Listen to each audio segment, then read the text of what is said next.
Moi, quand je regarde ce graphique, et je ne sais pas vous, mais je vois un énorme éléphant assis sur une toute petite souris. Cette souris ne sait quasiment plus bouger, n'a quasiment plus finalement de force pour bouger, mais au moment où l'éléphant va se relever, la force sera là, présente, et la souris va pouvoir enfin libérer toute cette accumulation de rage.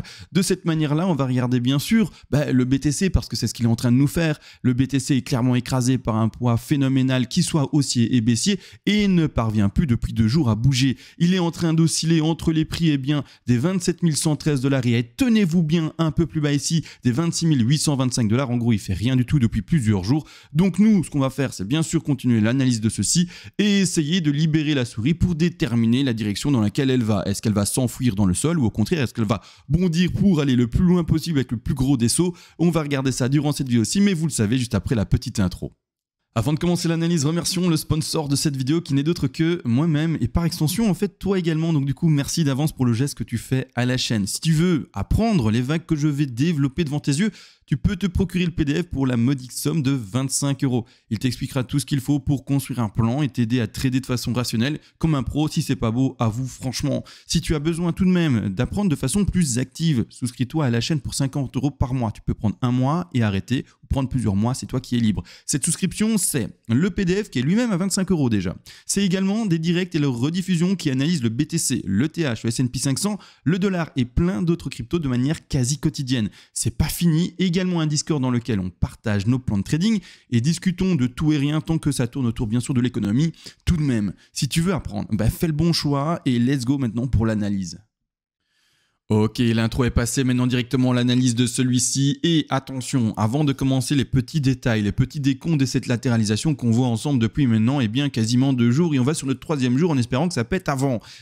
On va revoir bien sûr les grandes figures, expliquer d'ailleurs pourquoi la zone d'achat c'est ce petit rectangle vert, pourquoi on positionne le stop loss là, pourquoi est-ce qu'il y a cette espèce de grand intervalle ici à droite. Bref, tout va être expliqué bien sûr pour les nouveaux sur la chaîne. Premièrement, je le fais en 2 mots, je vais pas prendre 3 heures pour faire ça parce que je le réexplique d'ailleurs quasiment tous les jours, mais on est dans une grande une ici en rose, un retracement actuellement de 2 en rose et après let's go pump pour la 3, la 4 et la 5 qui continuent à monter par après.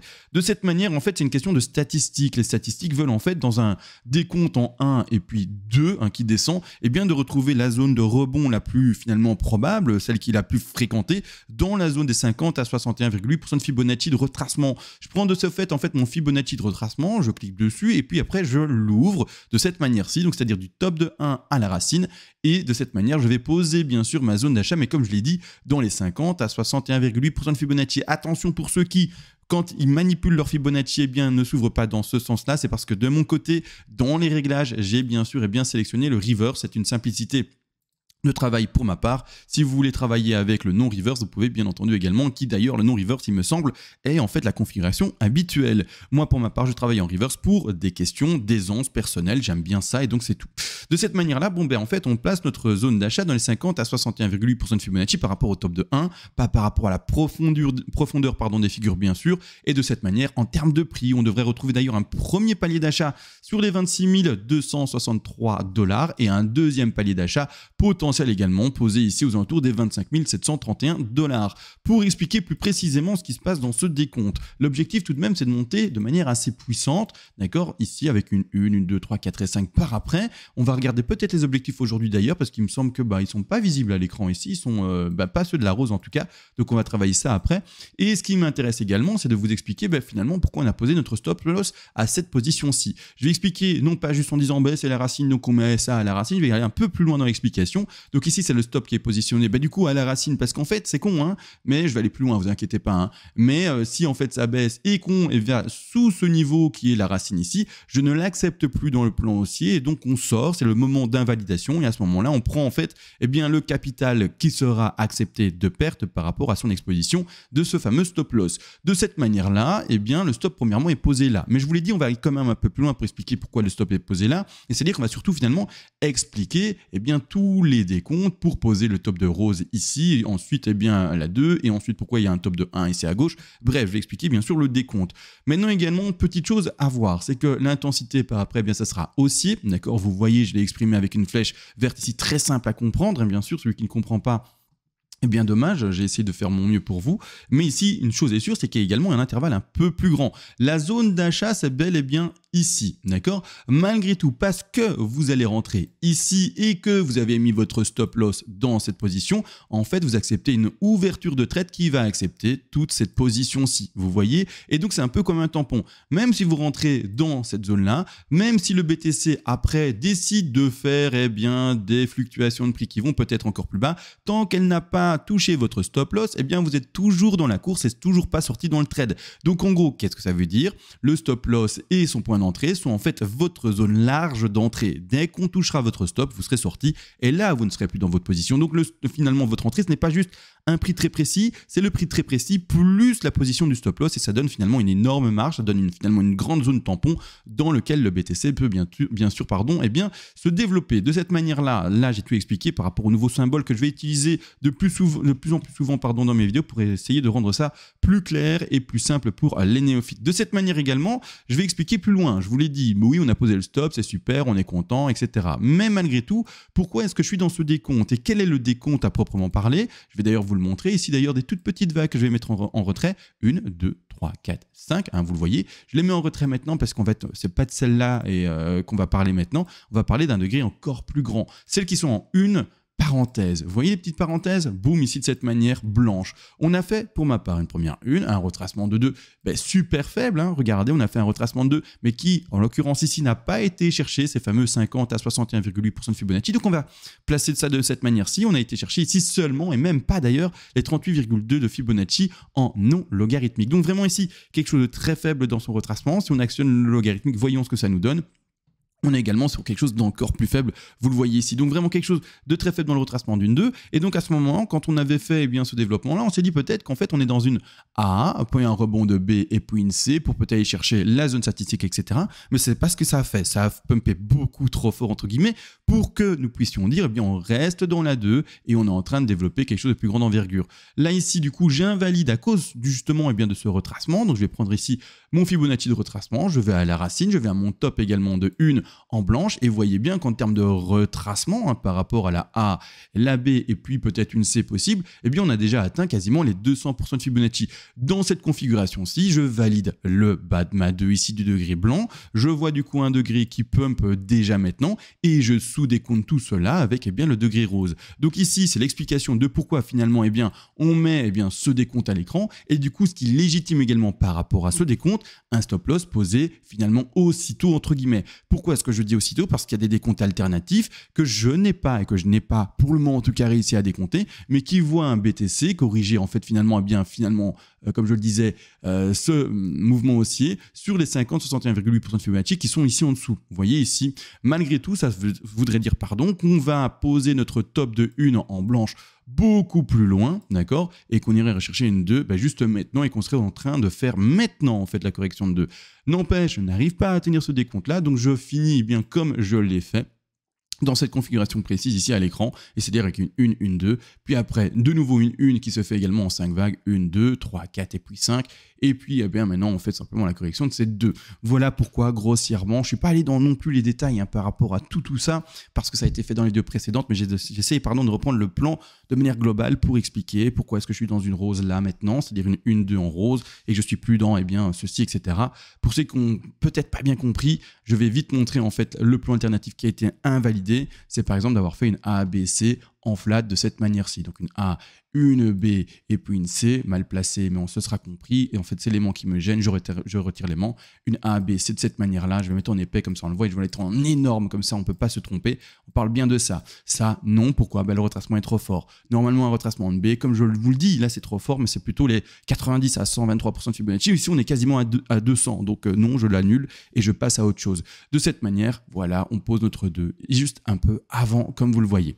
Maintenant qu'on a expliqué en fait les degrés supérieurs, voyons où on en est maintenant. Maintenant d'ailleurs, latéralisation hyper ennuyeuse avec cette fameuse image d'éléphant qui écrase sa petite souris.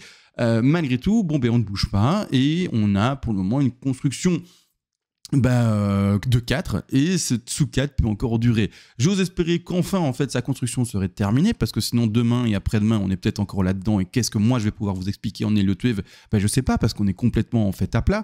À ce moment donc on espère soit un pump vers le haut, soit un un dump tout simplement vers le bas, excusez-moi pour finalement, eh bien les répétitions, un pump vers le haut, ça veut dire la même chose, et dump vers le bas, ça veut également dire la même chose. Mais c'est-à-dire que là maintenant, soit on attend une hausse tout de suite, disons que cette latéralisation, elle dit hop, ça nous on monte, il faudra retravailler le plan parce que nous, ce qu'on voit dans le plan, vous le voyez bien, en fait, c'est une correction vers le bas. À ce moment-là, on pourra enfin se repositionner, dire où était l'erreur dans le décompte, etc. Et vraiment essayer de voir au mieux le cours. Et si au contraire, eh bien, ça descend bel et bien, là c'est top tip, on est trop content, on validera à ce moment-là notre cadre sur une des bougies, à voir maintenant si ça latéralise encore pendant 2 semaines. Bon, là, il ne faut peut-être pas exagérer, excusez-moi avec mes propos. Ça, c'est YouTube qui fait que j'exagère tout, mais partons sur du 1 jour ou 2 peut-être encore. À ce moment-là, il faudra voir sur quelle bougie on devra poser cette carte-là pour pouvoir tout simplement travailler après la chute. S'il n'empêche, maintenant, imaginons que la 4 ait été posée et moi, je la poserai ici. Alors, pourquoi est-ce que je la poserai là? Parce que quand on regarde une time frame un peu plus petite, on va passer sur 2 heures, on voit que le RSI, fait à chaque fois des plus hauts. Ici, par exemple, le plus haut, le plus récent a été fait à ce niveau-ci. Donc, à ce moment-là, moi, j'ai plutôt envie de poser ma 4 proche de ces niveaux-là et je vais la poser ici sur le top de mèche que l'on voit ici aux alentours, pour le moment, des 27 197 $. Pour le moment, on va voir après si ça continue à durer. Voilà. Malgré tout, on va faire le travail de projection baissière déjà maintenant. Comme ça, on prévisualise le cas où ça devait déjà descendre vers le bas. Et à ce moment-là, avoir une idée en fait de la chute que l'on pourrait attendre. Je rappelle rapidement tout de même, la chute que l'on peut attendre, premièrement, elle est statistique par rapport au 51,8% de Fibonacci de la 2. Ça, je l'ai démontré il y a maintenant peut-être déjà 5 à 10 minutes. N'empêche également, on a notre WXY qui a également des objectifs. On va la mettre ensemble, un W. Donc, je vais à la racine, je vais en top ici de W et je vais ensuite au top de la X. Et les objectifs sont les suivants, 61,8, 100, 123 et également les 161,8. Et l'objectif serait du coup d'aller retrouver au moins ces niveaux-ci, parce qu'on a déjà percé en fait les 61,8, on a déjà percé les 100, et on se dit, voilà, on va trouver les 123. On les a presque touchés, il est vrai, mais on les a pas non plus touchés. Et puis après également, aller chercher ici le niveau des 161,8. Tu regardes vite en logarithmique si c'est bon, oui, en logarithmique c'est bon aussi, mais à ce niveau-là, voilà, on attend normalement un développement par rapport à la WXY qui pourrait aller rechercher, mais surtout en fait ces fameux 168. Pourquoi? Parce qu'ils tombent dans la zone d'achat statistique, donc ce serait parfait si on allait chercher ce niveau-là. Et en plus, quand on va regarder ensemble les degrés un peu plus petit, vous allez voir, on va aller sur cette fameuse 1, 2, 3, 4, 5, je vais directement la développer. Regardez ce qui va se passer. Je vais à la racine, je vais également au top de 1, mon top de 2 pour montrer qu'on est bel et bien en fait sur une 3 qui a été chercher cette 261,8% de Fibonacci à la perfection en non logarithmique. Ensuite, pour le moment, je me mets sur le top de 4 potentiel. C'est pas forcément affirmé maintenant, mais faisons le travail déjà. Et ce qu'on peut regarder, ce sont les objectifs du coup d'une 5. Objectif de 5, ce sont les 100, les 161,8 et les 261,8% de Fibonacci. Donc, montrons-les, les 100, ils sont là. Ensuite, on a les 161,8 et les 261,8, comme vous le voyez. Je vais retirer d'ailleurs les grands objectifs ici. Là. Je ne sais pas ce que c'était, j'ai déjà oublié. Et là, ça veut dire que la 5 peut se terminer ici, mais en tronqué, j'ai un peu du mal à y croire. Les tronqués, ça existe, c'est vrai, mais c'est tellement rare que clairement, je ne le mets pas du tout en avant dans mon scénario. Ensuite, du coup, boum, regardez, les 161 qui sont très proches des 50% de Fibonacci de leur retracement de la grande 2, et également l'objectif des 261,8 qui sont très proches également, l'objectif ici des 61,8% de Fibonacci de retracement de la grande 2 en rose. Donc là, on a deux objectifs très propres à privilégier. Les 100 ici, du coup, je vais les effacer parce que clairement, une tronquée, ça existe comme je vous l'ai dit, mais mettons pas ça en avant plus que ça. Et du coup, ici, on est également sur un décompte très propre pour les retrouver aussi, ceci. Donc ici, pour le moment, la Y, la sous 5 corrèle pas mal, avec également la 2 qui irait rechercher ses 61,8% de Fibonacci. Donc là, il y a 3 objectifs qui sont cool. Et il y en a un que j'ai oublié pour ceux qui s'y connaissent un peu. L'objectif que je n'ai pas travaillé actuellement, c'est lequel? C'est celui de la ABC. ABC qui est caché là, je vais la mettre de manière un peu plus visible. Elle est ici en A, en B et puis en C. Et voyons ses objectifs à elle. On va voir si également elle va amener à un prix qui nous amène sur les 61,8, c'est-à-dire un prix qui, pour le moment, sont très propres pour tous, aux alentours des 25 755 $. Voyons ça, on fait le travail, on va en racine, on va en bas de A, ensuite on va ici en top de B et on regarde les objectifs. Objectifs ici qui, pour une fois, ne sont pas en corrélation avec tous les autres. On a les objectifs des 61,8, on les voit pour une C, je vais les entourer. On a les objectifs des 61,8, on a l'objectif ici des 100, on n'y est d'ailleurs toujours pas. Ensuite, on a l'objectif des 123 et des 161,8. L'objectif des 123 est légèrement plus haut, vous le voyez, que l'objectif qui a été montré par toutes ces corrélations de vagues avec leur Fibonacci, à la fois pour la 2, à la fois pour la Y et à la fois également pour la 5 qui est posée là. Et ce serait finalement la C, la seule qui dirait non, moi je refuse de descendre aussi bas entre guillemets et j'ai mon objectif principal dans cette zone-là qui se retrouverait au 123% de Fibonacci. De toute manière, là, eh bien, on devrait normalement rentrer par palier pour le trading. Je rappelle, hein, les investisseurs, vous devez acheter par palier de temps. Ne vous laissez pas avoir par eh bien, les analyses des personnes.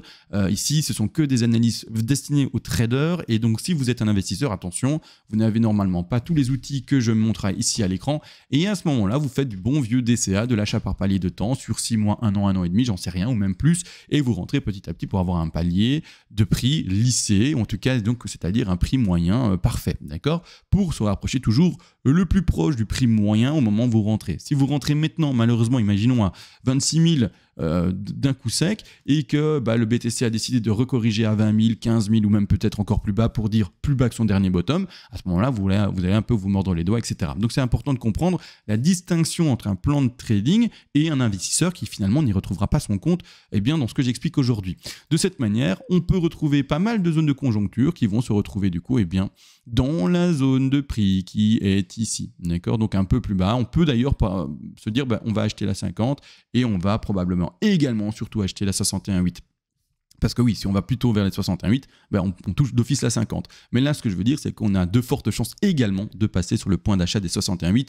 Il n'y a pas de réel frein au-dessus, il n'y a pas de frein qui disent non, on va plutôt acheter que les 50 et on aura moins de chances de toucher les 61,8. Non, à mon avis, ici, on aura autant de chances de trouver les 50 et du coup également de rejoindre après les 61,8% de Fibonacci. De cette manière, le décompte est montré devant vos yeux. Maintenant, on va voir comment ça se passe. Grosse latéralisation, gros ennui. On espère que l'éléphant va se lever pour que la souris, qui est le petit BTC, puisse enfin exploser et revivre le plus fortement possible et avec la plus grande dévigueur. Sur ce, les gars, avec une journée aujourd'hui un peu très plate, j'ai essayé de faire une vidéo quand même pour vous tenir au courant des choses. J'espère que ça vous a plu. On se retrouve bien sûr à la prochaine. Et sur ce, ciao.